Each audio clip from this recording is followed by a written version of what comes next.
Hey guys, welcome back to the channel. Thinking about installing one of these Chinese diesel heaters in your RV, travel trailer, garage, or workshop, possibly even your shed. Maybe this video will help. Stick around.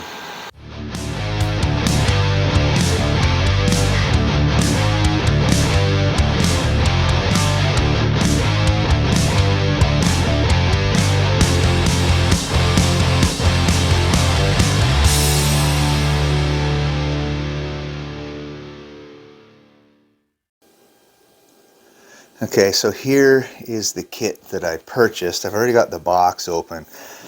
You get a 10 liter or that'd be about 2.5 gallons US fuel cell, a whole bunch of hardware and tubing. The heater unit itself, this one's 8 kilowatts, which is about 27,500 BTUs. We got a little fuel pump over here to install, and it comes with a digital keypad and looks like a remote. The reason I purchased this was because, as you know, I built this powder coat oven that it's sitting on top of here. But in order to work out here in the winter, I utilize either a propane heater or a diesel kerosene heater. Now these heat up the garage very quickly and they will keep it warm. The problem is they also put out a lot of poisonous gas. By that, like carbon monoxide. So when I work out here for any extended period of time, it's not very healthy. So the idea here is to use this diesel heater because it exhausts its exhaust exactly outside and heats the air in more of a traditional style of a heater. So you get busy and install this and take you guys along the way. Now here is my plan. I'm going to put this fuel tank on the outside of the garage wall somewhere around here, and then bring the fuel line through, possibly alongside this stud, and then hook up the fuel pump and mount it to the stud, and then run the fuel line up to this shelf, and presumably mount this heater on that shelf. Got the heater sitting up on the shelf. It's sitting on top of the mounting plate. It looks like there's just enough room to put a couple of screws in each side. Now I'm going to take the heater back down, take a magic marker and mark where those holes are for the intake and the exhaust and the fuel pickup. Now my indecisiveness kicked in. I had that marked with the plate, and then I realized that there should be more room on the air pickup here. And plus this one here, this is the exhaust port, and that's the intake port for the burner. And if it's facing this way on, I have to basically cross the exhaust underneath the air pickup. So it also comes with these little ducts. Okay, these little ducts go on these 4 horns. So pretty easy. I'll just cut these in half and put 4 of those on, and then I can point those in any direction that I want. So I think I'm going to mount this way on just for the ease of running the exhaust out through the wall, because it comes with this, you know, this exhaust tube. So that'll go out through there, and of course it has to turn up and go through the bottom here. So that's the new plan. Now there's my holes drilled, and I just like to say this now. From this point on, this instruction manual is pretty much useless in this assembly. None of the parts in this bag are explained. But that being said, it's not that difficult to figure out that, you know, these bigger clamps fit onto these pipes, And the smaller ones, obviously, why did this all of a sudden go dark? There we go.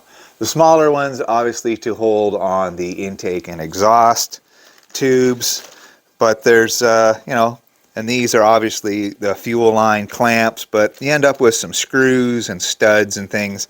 But it is able to be figured out. Obviously, these there's probably an extra stud in here, so I only can assume the 4 studs hold the bracket on to the bottom of the heater, and then these other screws with little isolator washers will be used to screw the unit to the shelf. Now here's a little tip, I think. The short side of the threaded stud goes into the body of the heater. Now that's back up on the shelf. It's just sitting there. I haven't screwed it down. It's just sitting there. You can see it's nice and loose, lots of movement, so I can, you know, put it where I want it, right? Before I screw it down. So I think the next thing is to install the exhaust tube. So I just bent a bit of a 90-degree on there. I think that's to just like kind of go through there and then out through the wall like you see it. So just mark it and drill a hole, and then it can go out through and turn down towards the ground. So I got the hole drilled. It's a little excessive, but it's the smallest one I had at the moment. And I just stuck it on the end here. It's not clamped up or anything. It goes out through there, and I'll show you a shot of the outside in a second. But I think be able to install the muffler, and it'll point down towards the side of the building without any issue. So let's go outside and have a look at the outside real quick. Okay, so there's the pipe coming out through the wall.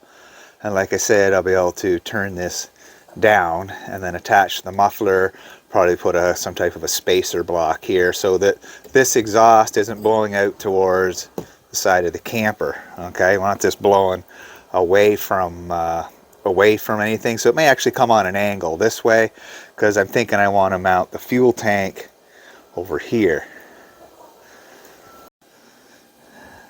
Okay, so this is the fuel pump and its holder, and you can see the pump, it just presses into there.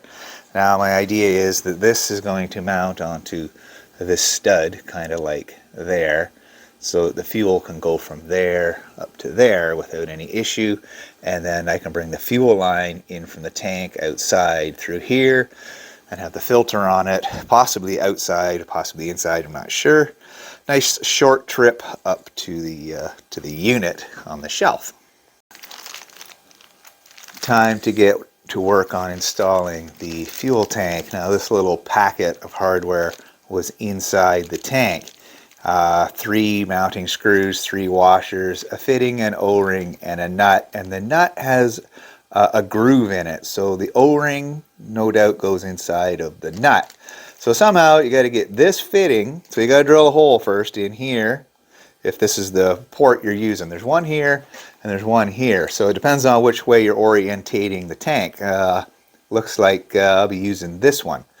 So you got to drill a hole in there and somehow get this through the tank and out the bottom of the hole so you can put the O-ring and the nut on it.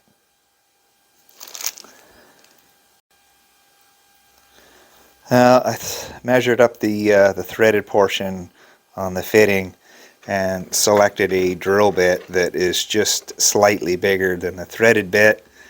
And then I discovered there was actually 2 O-rings inside the little pouch, and there's also a groove in the fitting.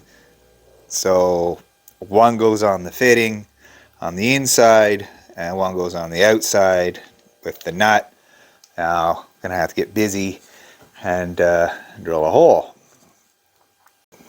Now there was a little bit of a plastic ledge here, just like this. I don't know if you guys can see it. A little plastic ledge. I just scraped that off with the utility knife so it was kind of flat. Drilled a small hole and then drilled my main hole. And where did the fitting go? There it is. Now this just fits inside of there like so. So now I gotta figure out how to get this through the filler hole and out this way through the bottom. So here's the plan. I got the O-ring on there, and I had a piece of vinyl tube out in the shed. I'm going to stick that on there and then try to fish it through the tank and pull it out through there. So that's not working so good. This keeps coiling up. I can't get it to come out the hole. So I got a piece of stainless steel TIG welding rod, shoved it inside the tube. That straightens the tube out, so now maybe I can go through here and hit that hole down there. So that worked, just like that. Now I can pull the welding rod out, pull the tube through with the fitting on the end of it. The vinyl tube, when it was attached to the fitting here, was too big around to fit through the hole. So I just took the rod, put a little hook in the end of it, slid the fitting over it, put it down through, out, and the fitting just slid right down and out the hole. I just held it in place with my fingers and then just slid the rod back out the fill hole. So now this is ready to have the O-ring and the nut installed on it, and then we'll have to bore out holes inside of here. They don't go all the way through. They need bored out so that the tank can get mounted to the wall. Now I've got to admit, this is the most oddest way to set up a fuel system. I don't know why they just didn't send a whole bunch of this neoprene fuel line. I guess it's probably cheaper to supply you with two different types. Now here's what I'm talking about. They expect you to chop this neoprene line up into pieces.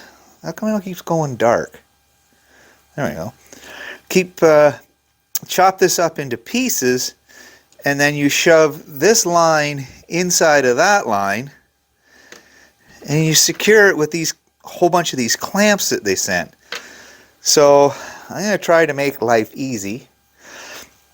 I'm going to take a piece of this and cut it so it goes on there, and I'm going to attach, wherever it went here, I'm going to attach the fuel filter like directly to the bottom of the tank, and then come through the wall with this same hose, and hopefully I can get pretty much directly onto the fuel pump. So I only got to use a little tiny piece of this to get from here up to the actual heater. Now, got a tank mounted to the wall out here. I have to get some better fasteners. Ended up using the crappy fuel line. There just wasn't enough of the good stuff here. So, connection and some clamps, the fuel filter, and this is how this works. You shove the plastic line inside a short section until they come together in the middle, clamp it on each side. So then you just come around, drill a hole in the siding, and then in through, and then it's going to run up along the side of this stud to the fuel pump. Like I just mentioned, up through the wall, into the fuel pump, out of the fuel pump, and then it comes across and up into the bottom of the heater unit. So now I can put the exhaust pipe on and clamp it, and put the air intake pipe on and clamp it, and then sort out the wiring harness. Now let's catch up here. Hoses on, breather on, heater tubes are on. I took the two, cut them in half, clamped them on each of the 4 ports, and just pointed them out into the garage. Now I got the wire harness. This wire harness is basically Straightforward plug and play. It has 3 different connectors on it, so you really can't mix it up. This one goes to the LCD controller. This one over here, that plugs into the fuel pump, and the big block plugs into here, the heater itself. Down here you have a pre-wired fuse link, and obviously a positive lead, and this going up my sleeve, a negative lead. So pretty straightforward. Just plug it all in and wire this up to a 12-volt battery, because that's what it runs off of. Now, if you recall a video I did not long ago, I have a leftover battery from the swap out I did on one of the vehicles. It's still not half bad condition, just won't start a vehicle. So I'm thinking this, combined with battery charger just to keep it topped up, should run this unit. Time to catch up again. Wire harness all connected. I taped it up. I had to put an extension on the ground. I got the battery, a couple battery terminals, and some quick connect thingies, crimp-ons on there. I do have power. I managed to read through the manual and get the pump primed and the temperature set. So I'm kind of hoping when I push the on button, this thing will start up. And yeah, it's doing something. The fan came on, and it looks like hot and cold coming on here. I'm not sure exactly what the dealio is, but we'll find out here in a second. So apparently it has to do a bunch of system checks, and this takes a few minutes, and it looks like things are moving faster and faster here. I went out and I checked the exhaust pipe, and there's a bit of smoke coming out of it. Yeah, something's starting to happen. Things are ramping up.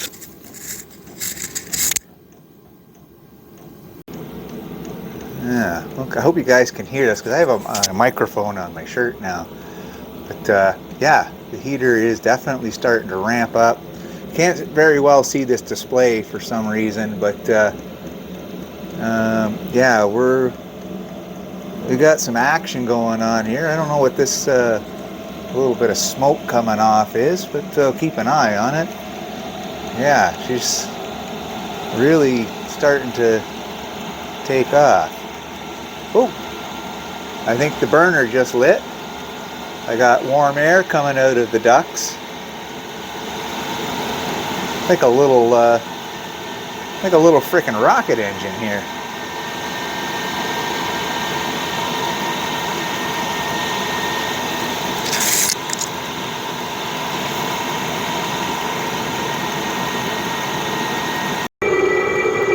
So back outside again. Yeah, it's not, the exhaust isn't too bad. It has got a bit of a whistle to it. I may have to hook up that muffler. Maybe that'll get rid of that whistling noise. It's probably just the exhaust traveling through the pipe the way that it does. Okay, so it looks like everything's up and running. It's got little pictures of different things. Got like 1, 2, 3, 4, 6 bars, so it's at full capacity now. And there was a little light on here for the glow plug. It's out, so it's burning fuel without the need for a type of an ignition source like one of these heaters runs off of. So that's pretty cool. There's a significant amount of warm air coming out of here. I don't know if it's, I'd call this, you know, 2,700 BTUs of heat, but it's pretty significant.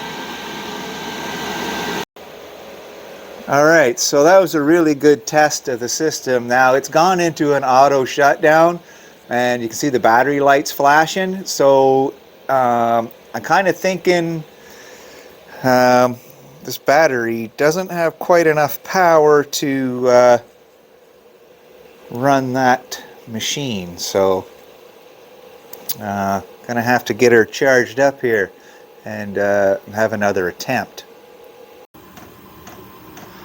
Okay, so this is attempt number 2. I got the battery charger on the battery.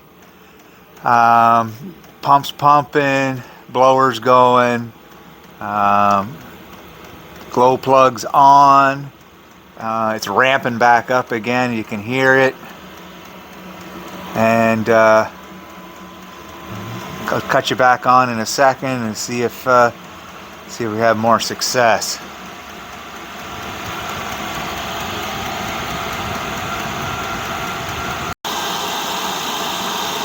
Now we're running wide open again. Glow plugs off. 6 bars on the unit.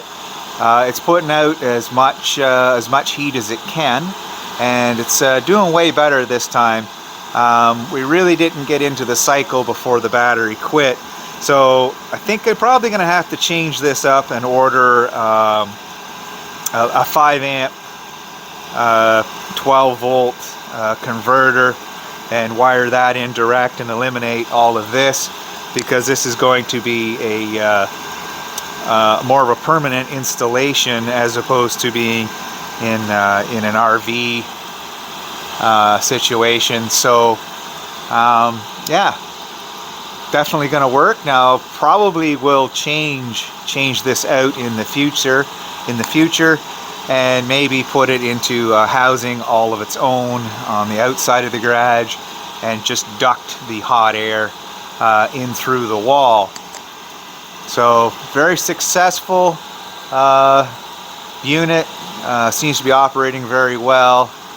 Hope you enjoyed the video, guys. Until the next one, as always, peace.